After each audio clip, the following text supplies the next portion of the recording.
Lots of people travel to the big station at the end of the line.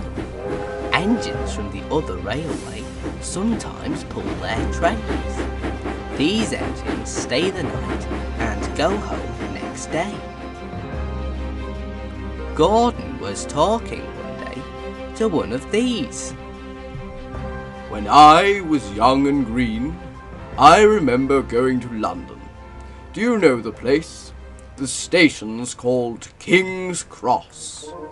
King's Cross? London's Euston.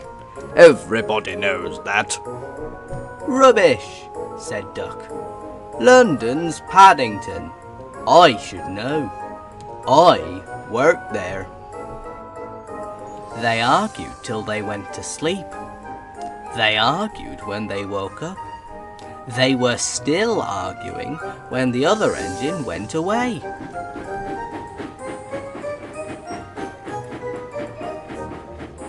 Stupid thing. I've no patience. Stupid yourself. London's Paddington. Paddington, do you hear? Stop arguing, broke in James. You make me tired. You've both agreed about something anyway. What? What? London's not Euston. Now shut up. Gordon rolled away. He was still grumbling. I'm sure it's King's Cross. I'll go and prove it. But that was easier said than done. London lay beyond the big station at the other end of the line. Gordon had to stop there. Another engine then took his train. Suddenly, an idea flew into Gordon's funnel. If I didn't stop, I could go all the way to London. One day he ran right through the station. Another time he tried to start before the fireman could uncouple the coaches. He tried all sorts of tricks, but it was no good. His driver checked him every time. Oh dear, I'll never get there.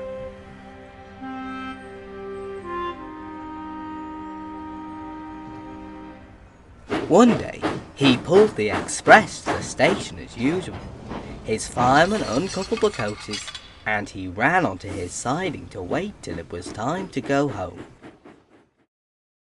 The coaches waited and waited at the platform, but their engine didn't come. A porter ran across and spoke to Gordon's driver. The inspector's on the platform. He wants to see you. The driver climbed down from the cab and walked over to the station. He came back in a few minutes, looking excited. Hello, said the fireman. what's happened? The engine for the express turned over when it was coming out of the yard. Nothing else can come in or out. They want us to take the train to London. I said we would if the Fat Controller agreed. They telephoned and he said we could do it. How's that? Fine. We'll show them what the Fat Controller's engines can do. Come on, said Gordon. Let's go! He rolled quickly over the crossings and backed onto the train. It was only a few minutes before the guard blew his whistle, but Gordon thought it was ages. Come on, come on! Come on, come on, come on! We're going to town! We're going to town! We're going to town! Sang the coaches. Slowly at first, then faster and faster. Gordon found that London was a long way away. Never mind. I like a good long run to stretch my wheels. But all the same, he was glad when London came into sight. The Fat Controller came into his office next morning. He looked at the letters on his desk. One had a London postmark. "I wonder how Gordon's getting on," he said. The station master knocked and came in. He looked excited. "Excuse me, sir, have you seen the news?" "Not yet. Why?" "Just look at this, sir." The Fat Controller took the newspaper. "Good gracious me," he said. "There's Gordon. Headlines too. Famous engine at London Station.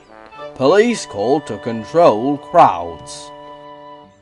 The Fat Controller read on, absorbed. Gordon returned the next day. The Fat Controller spoke to his driver and fireman. "I see you had a good welcome in London." "We certainly did, sir.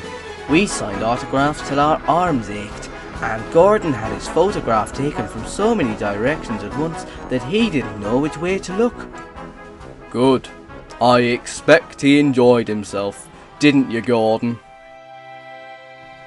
"No, sir, I didn't." "Why ever not, Gordon?" "London's all wrong, sir. It isn't King's Cross anymore. It's St. Pancras."